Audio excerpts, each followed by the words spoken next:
ba nơi không đây rồi bó phía kỳ thầy hay con tọp thầy hay buồn kỳ cái lư làm bay chiến từ đó ca cho cha ca rồi luônสถานភាពដើមគឺនៅតែរឿងច្រកព្រំដែនតែបិទដោយឯកតោភាគីថ្ងៃ7អញ្ចឹងសូមឲ្យកងទ័ពថៃប្រជាពលរដ្ឋថៃអ្នកដែលប៉ះពាល់រឿងការដឹកជញ្ជូនផលិតផលផ្លែឈើបន្លែអីមកកម្ពុជាឆ្លងកាត់កម្ពុជា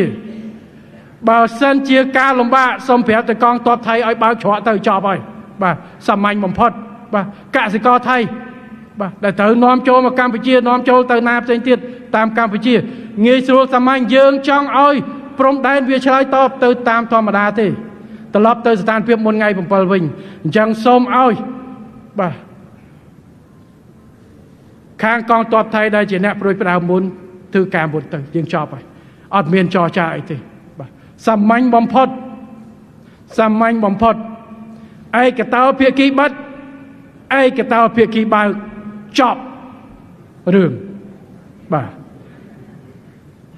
បញ្ហាដោះស្រាយអញ្ចឹងវាកលឹះតើជាឯកតោភាគីអ្នកដែលចាប់ផ្ដើមមុននឹងមានឆន្ទៈពិតប្រាកដអត់បាទសូមឲ្យប្រជាពលរដ្ឋទាំងខ្មែរទាំងថៃរបស់យើងសួរទៅបាទលក្ខខណ្ឌកម្ពុជាបញ្ជាក់ច្បាស់ហើយពេលនេះដើម្បីទៅស្ថានភាពដើមស្រួលវិញវាចាប់ផ្ដើមពីការបើកច្រកព្រំដែនដល់ឯកតោភាគីដែលភាគីថៃដែលដាក់មុនគេនោះបើកវិញទៅកម្ពុជានឹងបើកវិញយ៉ាងយូរ5ម៉ោងក្រោយហ្នឹងបាទហើយបើអានឹងបើកហើយទាំងសងខាងប្រជាពលរដ្ឋទៅវិញទៅមកធម្មតាហើយ